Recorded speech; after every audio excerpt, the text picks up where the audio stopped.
In the health field, something that a lot of people don't talk about is self-harm. I started engaging in cutting when I was 10 years old, and I didn't receive help until I was 23. A lot of people think that it is a learned behavior. Yes, that can be true, but that's not for everybody, and that wasn't the case for me. What can I do to still get this calmness? That's when I moved to cutting. I had 3 suicide attempts by the time I was 20. Self-injury was a way for me to stay alive. I was frustrated that it was hard to find help, so I thought, well, if no one's gonna do anything about it, I'll try. We can all receive the benefits of self-injury because, like I said, the pain produces endorphins. Self-injury is like a relationship, and it's a very intimate relationship at that, so you need to break up with it, and breakups take time. Mind your health. You got to mind your health. Mind your health. Treat yourself. You got to mind your health. Hi, and welcome to Mind Your Health. I'm Dr. Debbie Lines. I am here with my friend David Burke. It is great to see you. Thank you. Good And we have a guest today, Amanda Beausoleil. Yes, I have been practicing your name. I don't know why that is just throwing me for a loop. You don't speak French. Apparently I don't, but what does it mean? You told me. Beautiful sun. So there you go. I should be practicing that. It's lovely. We're excited to have you today. I have to tell you, David, she flew in from New York, was due in at 11 o'clock last night, and Got in at 4:40 a.m. this morning. exactly. Long day. We were getting up, and I said, oh, yes, for sure. Amanda got in last night. I don't know what time. And sure enough, you were pretty cute. You're like, I'll be out in 10 minutes. Haven't been to bed yet. So we're really excited that you're here and appreciate it. Psychology, I'm a psychologist, and David works as a pharmacist. And so in the health field, something that a lot of people don't talk about is self-harm. And self-harm, because I do a lot of eating disorders, can look like a lot of different things. I mean, to be honest with you, it can be overeating. Mm-hmm. It can be cutting. It can be doing self-sabotage in a lot of different ways.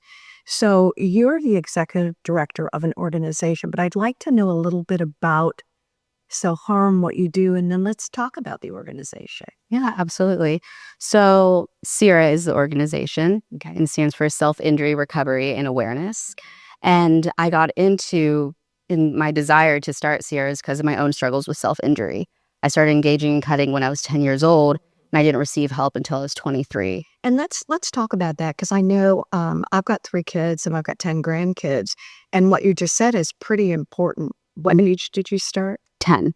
Okay. And what did that look like? Do you mind? And as you're talking about when you engaged, if you don't mind, Yeah. at 10 years old, we've actually talked a little bit ahead of time to know about this, because I think it's something that name it to tame it. Mm-hmm. Okay. And the more we can open up a discussion around this topic, the less scary it is for moms and dads. And maybe we can help some kids come up with alternatives. So when you were 10, what was going through your mind? So I really didn't know a lot about, or really anything about self-injury. A lot of people think that it is a learned behavior. Yes, that can be true, but that's not for everybody. And that wasn't the case for me. I started with scratching my face.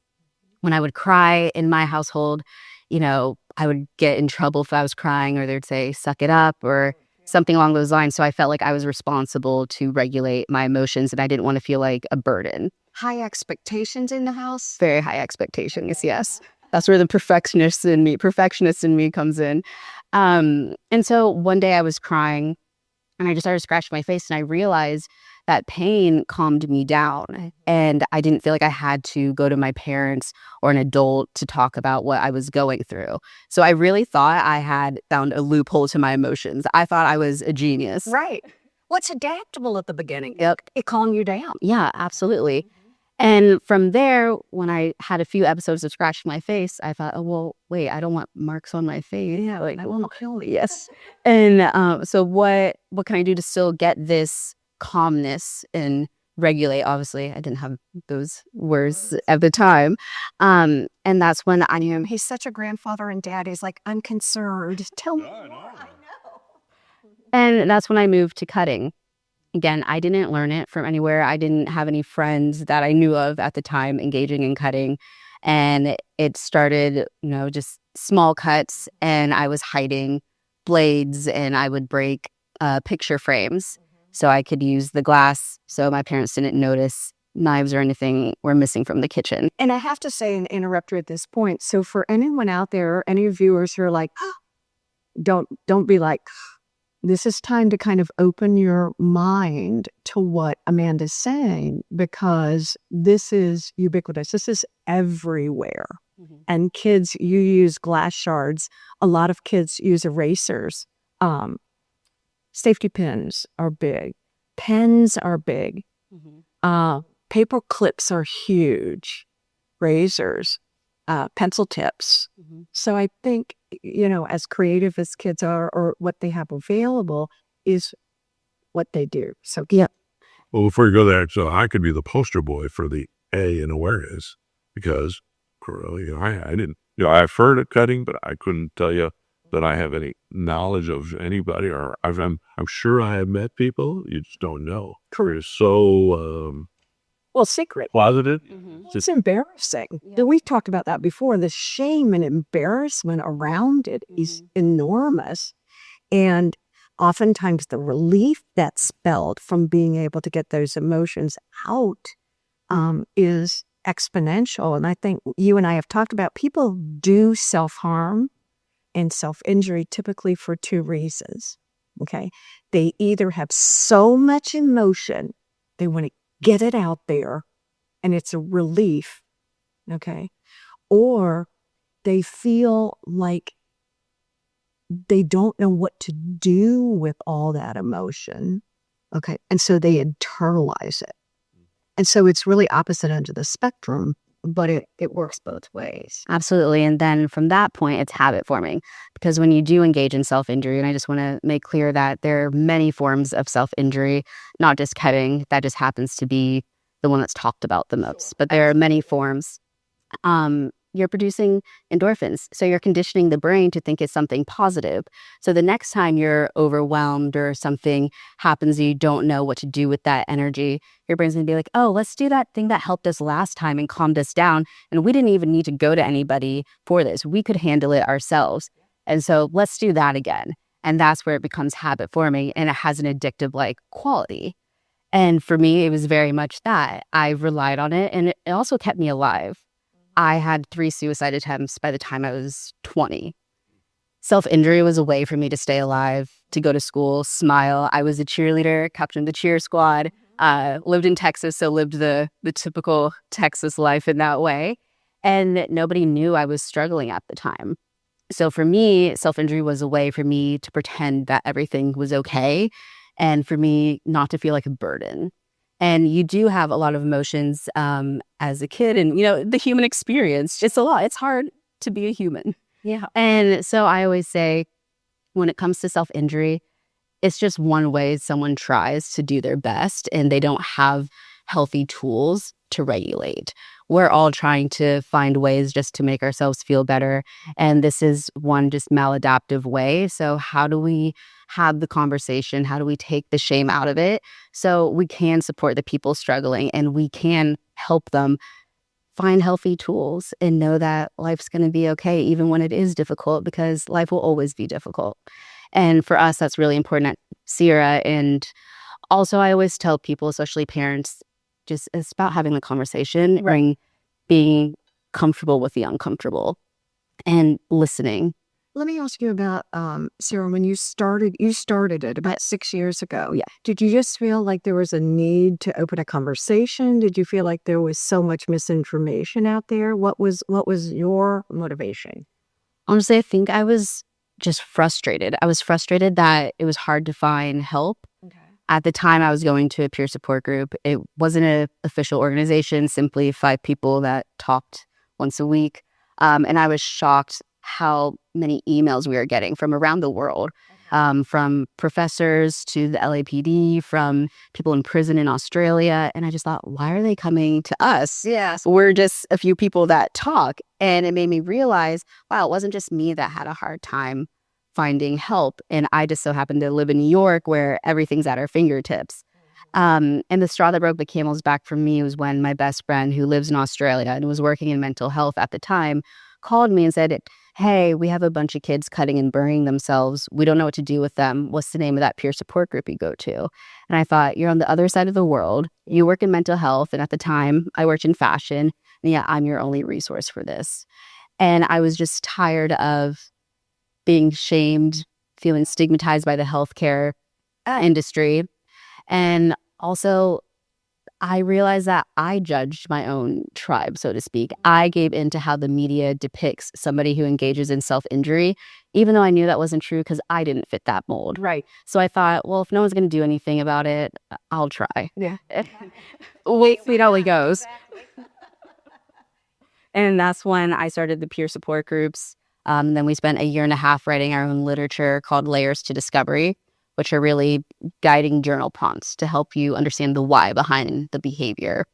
And from there, we started thinking about what other programs and services can we create? How can we start training healthcare professionals? So I also give workshops and I fuse evidence-based research with lived experience. I like to say I teach compassion through science. Once they understand how self-injury affects the brain, they start seeing their patients as human again. So that's really where my desire came from, is this, I just want people to understand us and see us as humans. It's so interesting. And going back, so you were 10 years old when you began this behavior. And I think for people who are listening, it's always wonderful to listen to someone's lived experience because it adds authenticity and genuineness to this, to people understanding this organization. Did you eventually tell your mom and dad? Did they find out? Can it go on kind of with life? Yeah, I had a very unique experience of how I came out, so to speak. I was at a doctor's appointment and my pediatrician saw my cuts. And I say this is unique because a lot of times when people go to their doctor, they feel ashamed and they're stigmatized, everything we're talking about. And that wasn't the case for me. I had a wonderful pediatrician who chose to have the conversation with me. And she asked me, do you want your mom and sister in the room or do you want me to ask them to leave? And I said, can you ask them to leave? And my mom was shocked when the pediatrician kicked her out. Because at that point, I was 12 or 13. And so when they left, she just asked me, hey, let's talk. What's going on? And then she gave me a list of therapists. And she said, you already have a follow-up appointment for 2 weeks from now. When you come back, you have to have the therapist picked. And she was the one that really started the conversation. She forced my parents to talk about it because I didn't really try to hide it. I actually used the stigma to my advantage. I knew nobody would talk to me about it. So I didn't try to hide it. And like I mentioned, I was a cheerleader. So I was always in a uniform. Yeah. So you could see my arms and everyone was always so scared to talk about it.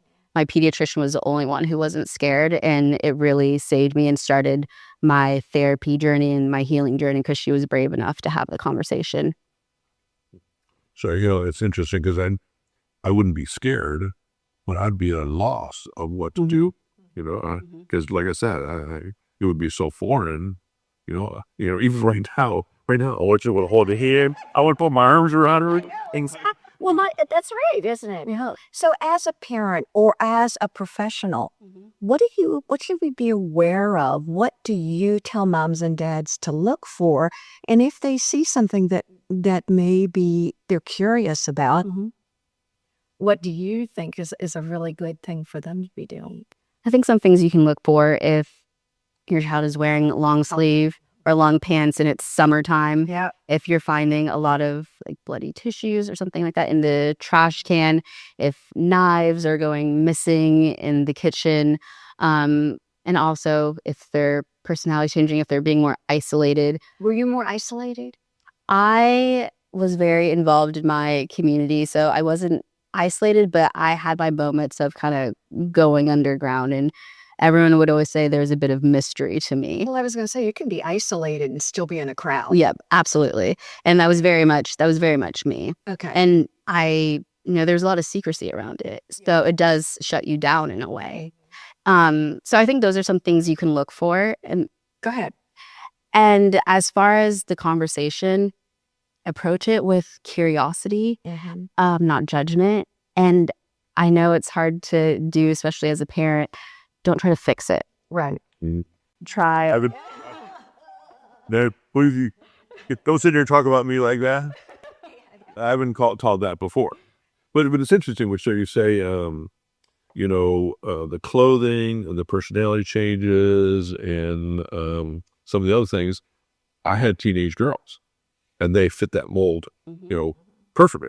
They were not doing that behavior, but it's really hard. Girls would go up to the room, they come home from school and go up to the room, they come down for dinner, go right back up. So they were isolating themselves, and they were just doing, stuff, listening to music. I mean, it's really hard to, I guess my point is, you got to know your child really well. Yeah. And I would say, look, because they had personality changes and they had, it's such a difficult time. well, and I want to say what was interesting, you said know your child. We didn't say know your girl, because men and boys are equally involved in self-harm. It looks different. Is that a fair statement? Yeah, absolutely. Research shows that it's pretty much split down the middle. Sometimes it's about like 51% women. However, because of the stigma, women come forward more than men, which is why people think women and girls engage in self-injury more. But it's really, really pretty close in the... I would not have thought Thought that. I know. Yeah. Well, it's like eating disorders. People think that eating disorders are a girl thing. While you're looking at me, you say that. Well, but it's really interesting. It is literally 50% male, 50% female, with athletes being among the top group that have eating disorders. So it's really interesting for them out. In the same idea, though, it's the inability to express out that emotions is driving it, and the males too. Oh, go ahead. I think so. I mean, there are many reasons why someone may engage in self-injury, and this one's also a hard one for people to understand. Once you're engaging in the behavior, sometimes there's no reason at all. Like I said, it's habit forming, so sometimes it's just they're used to it. It makes them feel good. For me, I would engage in self-injury to go to bed because it would make me really tired, and I was just so used to self-injury that it was like my secret companion.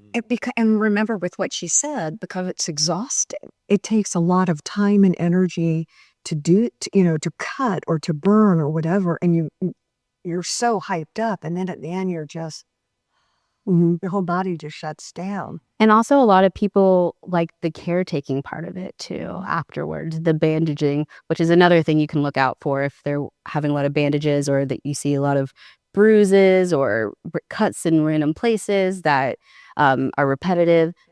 But there's a caretaking portion of it, especially for kids that aren't feeling taken care of.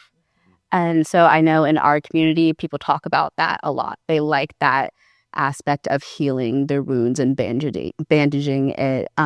For me, that wasn't necessarily the case, but I know a lot of people mention that. So yeah, there are a lot of reasons why. But like I said, sometimes there's no reason at all once it becomes so habit forming. And I think that's the key. And you can recover from it. And more often than not, self-harm is not an indication that you want to take your life or die. Is that a fair statement to make? Yes. So self-injury is called non-suicidal self-injury, or NSSI. However, there is a high correlation between people that engage in the behavior and suicidal ideation attempts and completion. They're usually around 3 times more likely to have suicidal ideation or attempts. So even though there's a high correlation, it's not one and the same. Are there certain characteristics that can be generalized for folks who are more likely to engage in these kinds of behaviors? I don't like to say characteristics because I don't want to give a blanketed statement for people who engage in the behavior. However, there are different theories of what makes someone susceptible to self-injury. Because we can all receive the benefits of self-injury because, like I said, the pain produces endorphins. Yeah. But when it's broken down of how do you feel about pain? Is it a deterrent or you're not really scared of it? Like, what is your perception or your environment's perception of self-injury? Do your friends make fun of it, or do you have a negative connotation around it, or do you not? What's your family life like? And how are you taken care of? Are you a parentified child and you're always alone? If you feel like you have to deal with your emotions. I also find, and this isn't research-based, it's just anecdotal.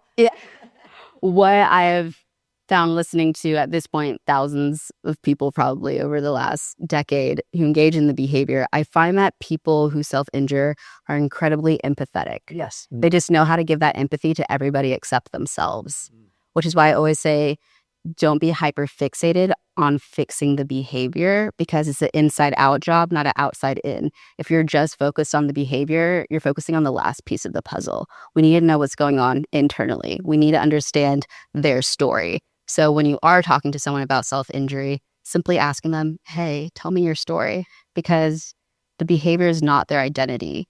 And that's really important for them to know, Sure. because we can get mixed up in that, myself included, at the time. And that's where the social media piece comes in. All at once, you kind of have an identified tribe that you can sort of latch onto or connect to. Absolutely. And that's why it's also important to have those healthy coping skills to start making space between you and the behavior. So you realize that it's not your identity.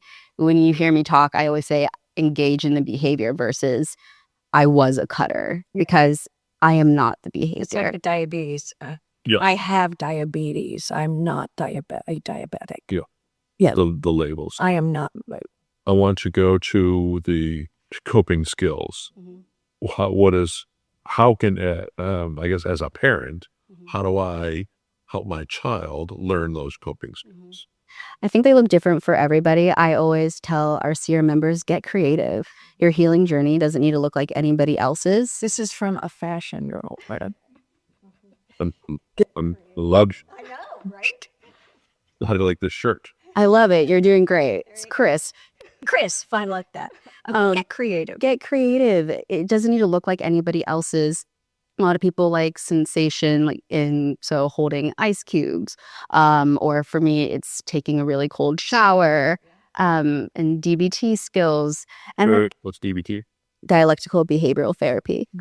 And what that is, real quickly, is learning to tolerate stress and distress. So when you don't feel good, something's not going your way, learning how to tolerate it, okay, and emotionally regulating through it before harming yourself. Because that's essentially what self-injury is. You're trying to regulate your emotions.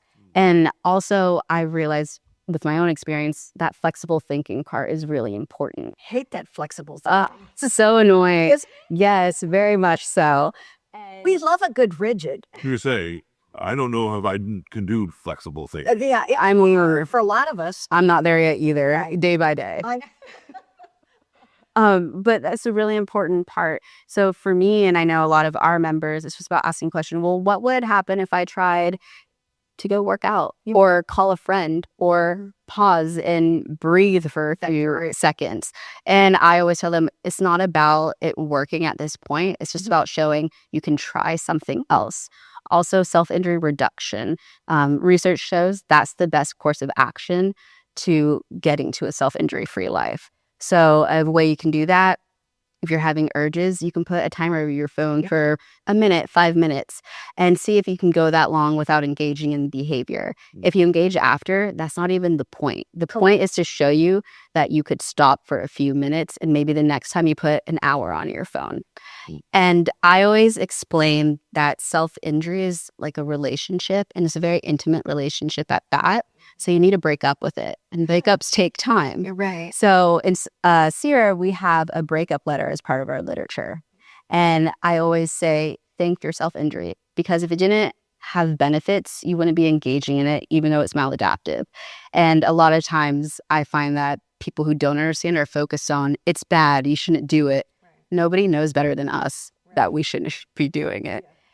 It's okay to think it. And for me, that was really the first step when I thanked it for keeping me alive and said, I don't need you anymore, but thank you for being there for me when I didn't have anyone and I didn't feel like I could go to anyone.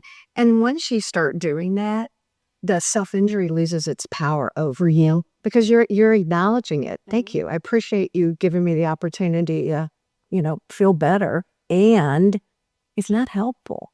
I've got stupid scars on me right now that are not attractive. Maybe there's another way, but I think that's a brilliant way of framing that. Yeah. Where I'd like to go is, all right, so if we're pretty well equal males and females, is there an age group that kind of starts behavior? I mean, what are my critical years as I'm looking at my child? Is it those preteen, when the hormones are just raging, or is it my little ones?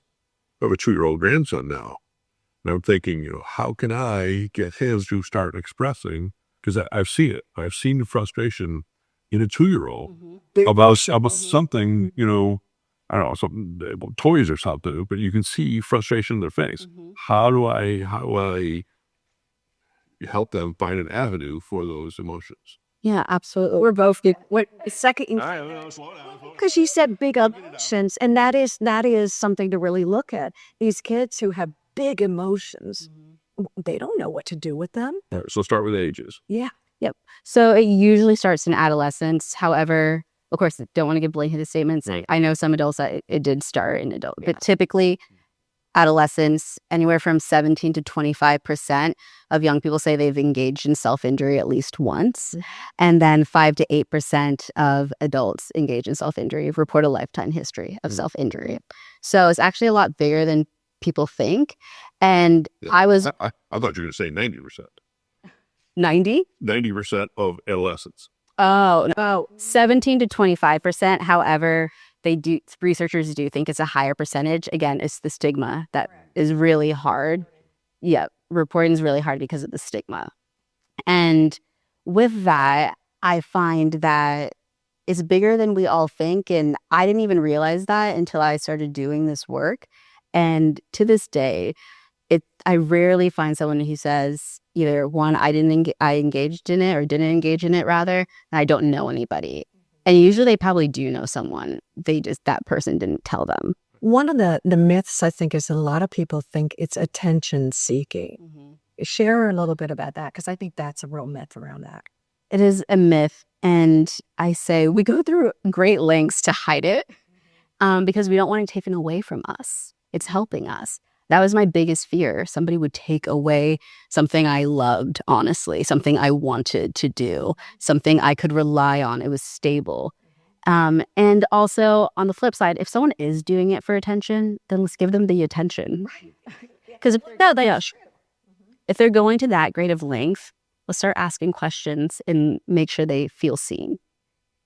So even though it's not attention seeking, if it is, that's okay too.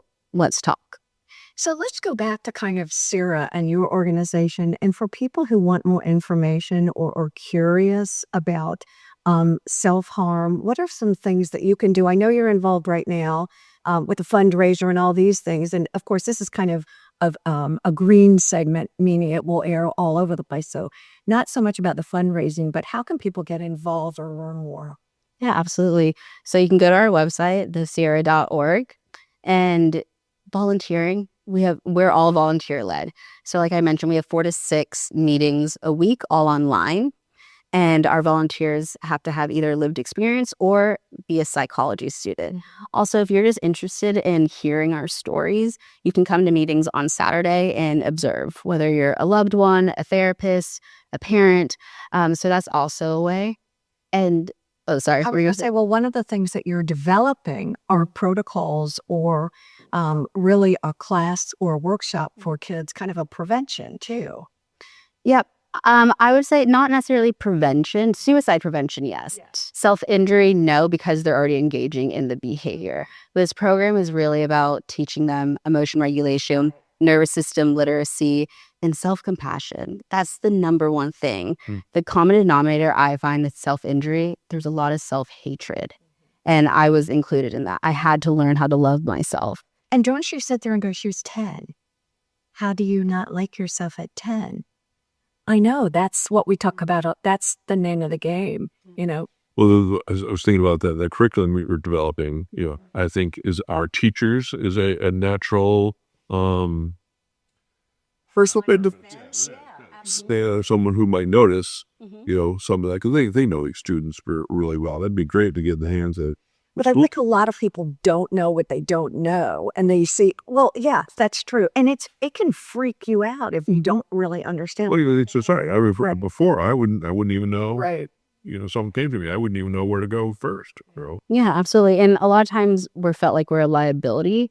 And of course, like teachers and other professionals are mandated reporters. And Yeah. yeah, and with that, that also makes us feel like a liability, like I mentioned. But a lot of the times, or rather sometimes, we're treated like criminals too in school settings. They'll call the police. They'll check their lockers every day. I've had that happen a bunch of times with folks. Yeah, they can't go to the bathroom alone. Truly, like they're criminals when really they need compassion and support. Yeah. So if I'm a kid, we just had this happen. If I'm a 12-year-old, I went to the counselor, and the counselor's a mandated reporter. She called my parents. She had to call to make sure for a safety check.